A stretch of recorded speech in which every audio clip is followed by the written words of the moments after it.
You look at me like I'm crazy when I shut my feelings out. You look at me like I'm different.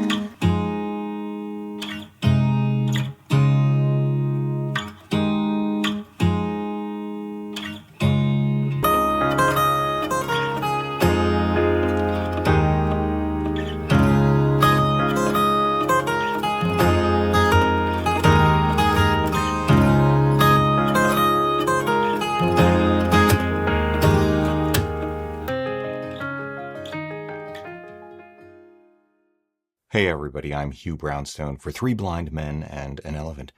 Today I want to give you a quick take on Desview's T3 teleprompter.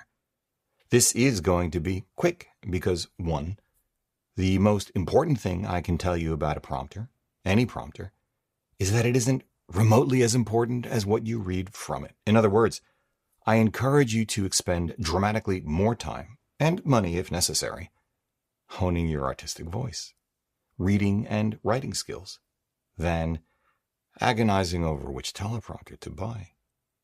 2. With this said, the Desview T3 is a reasonable alternative to what has been my favorite teleprompter for years, the now $170 PromptBox. And 3, the T3's strengths and weaknesses are very straightforward, so let's get into it. The good news is that the T3 is lightweight, reasonably well made, and reasonably small. Yet it can still take an iPad Mini 5, which I consider to be the ideal prompting size for most of us. It comes with pretty much everything one would need, including a variety of mounting rings, a dedicated teleprompting app, and a rather nicely designed remote. More importantly, the teleprompter itself just plain works, at least when you can control the light. Hold that thought for just a moment. And there's almost zero futzing. On the other hand, it doesn't fold flat for travel. There is nothing to block stray light entering from the sides, which is especially important if you're using the prompter outdoors in bright light. The smartphone tablet holder works, but I fear is susceptible to breakage. The companion teleprompting app is very basic. It does not allow one to import a script from, say, Microsoft Word or Dropbox, which in turn makes the app useless, as is the remote then. And most importantly, I think anyway, the premise upon which the T3 is designed is flawed. That premise is the same one that motivates the design of perhaps its nearest competitor, Parrot's $99 Teleprompter 2, although that product is meant for smartphones only, and as I just intimated, I think smartphones are too small for teleprompting. In any case, the faulty premise is that the use of a mounting ring, that is, allowing the prompter to slip easily onto your lens, simple enough with the added benefit of sealing any light leaks coming from behind, which are good things, is just fine. I think this is actually a bad idea. It stresses the lens at both ends, filter thread and mount, and the autofocus motors in the middle, assuming you're using an autofocus lens.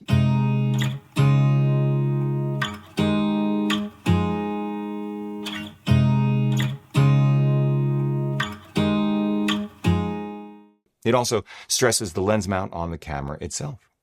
We're talking about not just the weight of the prompter, which again is quite light, but the tablet as well, and we're mounting it as far forward as possible, which only increases the strain on everything else. Like I said, bad.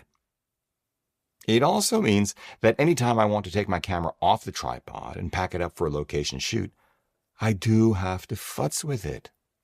But the good news outweighs the bad. I've done 2 things to overcome those weaknesses, and let me share them with you. First, I don't use their app. I use Teleprompt Plus instead, which does allow me to download the script from Dropbox, although I've been meaning to switch over to Joe Allen's Teleprompter app instead. Second, as I did with PromptBox, I attach the Desview not by the tools that the teleprompter company provides, but instead via a 15mm rod base plate setup to which I attach 2 other quick release kits top and bottom. This eliminates completely any stress on lens or camera. Up top, it's an Arca-Swiss style with levers so that I can remove the camera in a split second. Down below, it's a Cartoni plate so that if I want to use the rig as a whole, it's another second or 2 to remove the entire thing from my primary tripod here in the Batcave. I use a rubber donut to fit around the lens when I can. Otherwise, say if I'm testing a 24-70 2.8 82mm thread, I'll just throw a black t-shirt around the lens to block any light which might come in from the rear. The only niggle is that the range of adjustment of your base plate may not be sufficient, which means you'll have to add spacer blocks, and those are a 6th level pain in the Still, as I just said, this is a more robust setup than the mounting ring approach, with no stress on the most expensive pieces of my kit, and without the need for a second tripod or stand, which is, fair enough, another approach. With the solution I've just outlined for you, all of the stress falls upon the Bestview's center quarter 20 threaded socket, one of 3 molded into the Bestview, but I'm willing to take that risk. Though, of course, my approach adds weight and cost and complexity to the final setup, but I think it's money well spent. To sum it up, the T3 is smaller, lighter, and less expensive than the PromptBox, and if not quite as robust or immune from stray light, it makes up for some of those failings with less futzing when attaching or needing to manipulate my iPad Mini 5. In a controlled environment where ambient light, especially from the sides, is not a big issue, like here in the Batcave, and using my approach rather than the foundational premise of the Bestview, I'd call it a tie, maybe even giving the nod to the Bestview because it's smaller and lighter and the tablet is easier to reach. But however you look at it, that is high praise indeed. If you like what you've seen here today, please give a thumbs up, subscribe, join the conversation below because this is an incredible audience. If you'd like a copy of our Streets of New York, the book, head over to www.3bmep.com/books. If you'd like to schedule a one-on-one video session with me for a portfolio review, explore or hone your artistic voice, select gear, and more, sign up at www.3bmep.com/booking.